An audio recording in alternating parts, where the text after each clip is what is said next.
Rick Hong here for Hollywood First Look. Today, I am with director Jeff Zimbalist, and we are talking his documentary, Super League, The War for Football. Let's take a first look.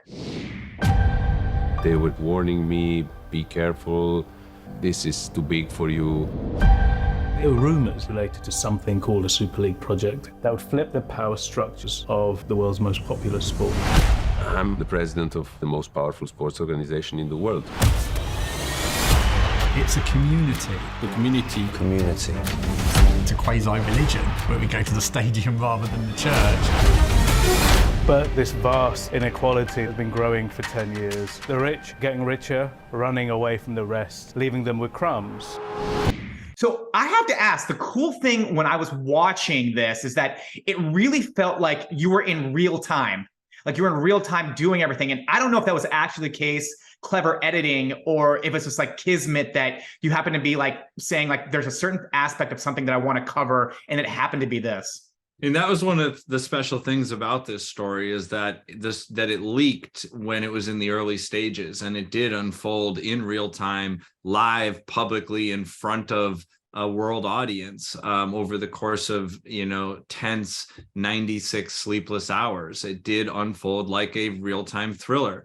That was special both because it's a great narrative storytelling technique, but also because we never get access to men in those positions of power and influence who are usually doing their business behind closed doors with suits and lawyers and contracts. And here we had we lift up the hood and see the machinery at work. And I think it's a fascinating lens through which to understand human behavior. You have these intersection of all these machinations of power, Middle Eastern sheikhs and Russian oligarchs and Asian tycoons and hedge fund owners from the United States, fans taking the streets in violent protest and raiding stadiums, presidents speaking out. Boris Johnson, the Prime Minister of the UK, threatened to drop a legislative bomb. The royal families, like when else do all of those forces overlap? And within a couple weeks of the 4 infamous days in April, we were on calls, Connor Shell, my co-executive producer, Libby Geist, producer, and myself, with the decision makers at the top on every side of this story. I don't know if sitting down, if you felt when you're recording, you're sitting down and you're asking the questions, if you're feeling like you're getting honesty or some sort of like, because like they know they're being recorded, they know they're being interviewed, if there's like a little bit of maybe dishonesty there or whatever, or if that even changes your lens when you're in the editing room and listening again and watching them and telling the story the way that you want to tell the story, if you felt like, oh, there is some sincere honesty here.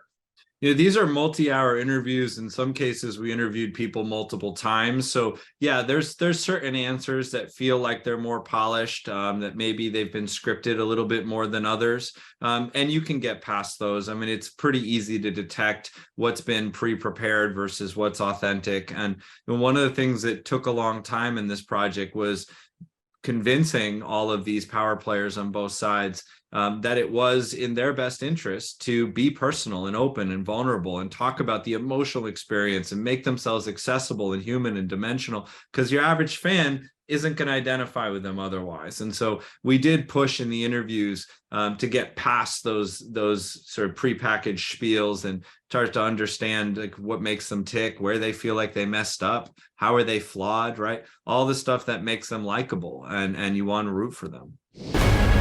If this Super League would happen, the development of football would stop.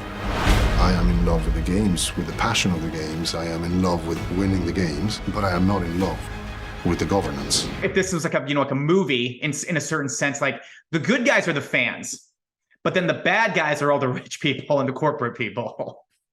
Yeah, I mean, I think that's true throughout history. Is like whenever there's a usurpation of power, whenever there's a battle for power at a government level, they're both sides are claiming they're doing what's best for the people. In this case, both sides are saying we've got the fans' interests at heart, except for they're saying their strategies are completely different. You've got UEFA, the governing body, saying we're going to protect tradition, not going to change a thing.